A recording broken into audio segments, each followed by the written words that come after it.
Oh, hi. Come on in.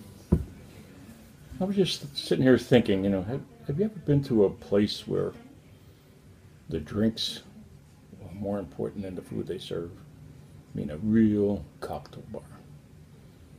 A place where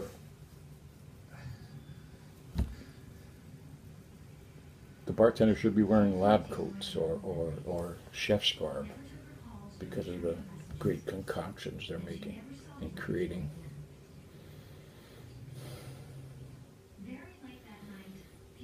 And usually there's a plethora of bitters lined up on a back shelf or sometimes even along the bar, which means you can make just about any kind of drink and flavor it just about any way you want. I've been to some places like that.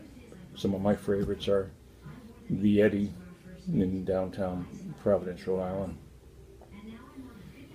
and the Crunkleton Club in Chapel Hill, North Carolina. The Alembic Bar on Haight Street in San Francisco, and of course the famous Hemingway hangout, the Harry's Bar in Paris. Now another place like that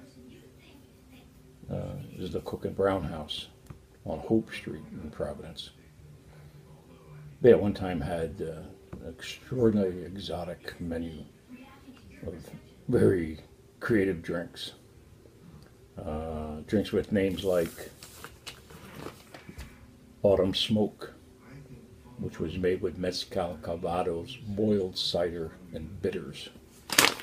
And drinks like the Great Smoked Pumpkin, made with privateer rum, lemon, smoked pumpkin, bitters, clove, and ginger ale.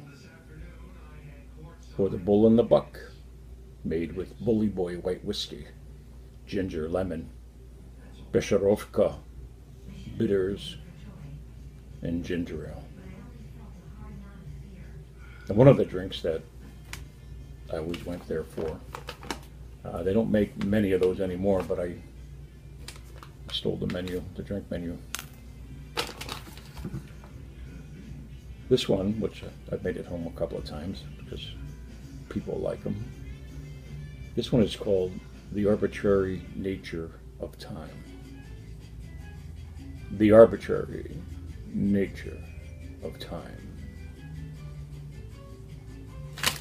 I'll make you one.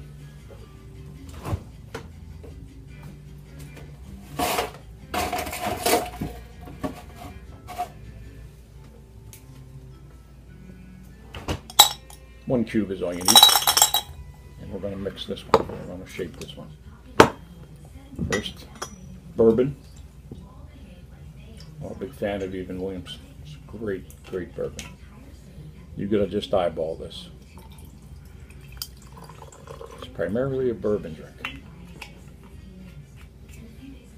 Second ingredient, cherry hearing, which is a cherry liqueur. I'm sure you've heard of that before.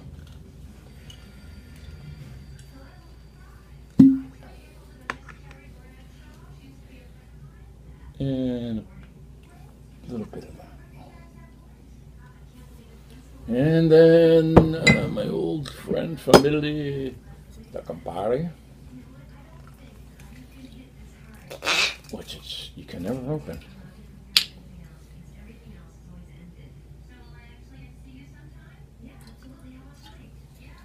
And then, now the recipe calls for Ixolate Mole bitters. I do it with Aztec chocolate bitters. It's not a problem. You can substitute.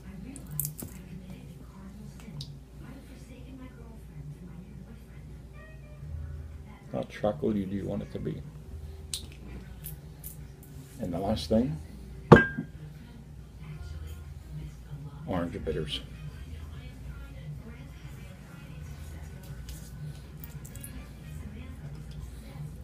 Bit of that. I like orange. So, bourbon, cherry hearing, Campari, chocolate bitters, orange bitters. Cap it.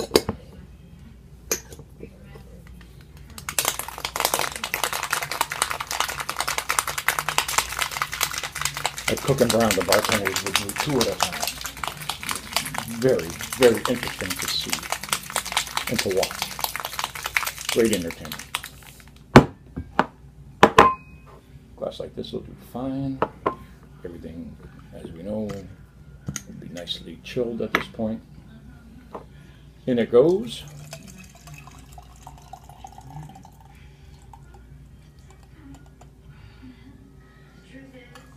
You have orange flavors, chocolate flavors, cherry flavors, in the Campari, of course, and then the bourbon to set it all. Let's see how good it is.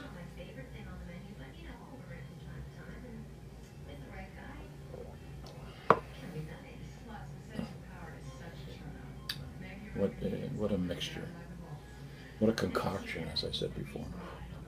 The bartenders today are so creative. It's a 2-page drink list. Strange and exotic name drinks. It's really something. So, that's it. Make one at home. It's not that hard. Bitters, you can get it just about anywhere. And there's thousands of them. Thousands of different kinds of bitters. It's a great cocktail. It's hard to improve on bourbon, but this does. Okay, I'm going to finish this in the other room. Thank you, and I'll see you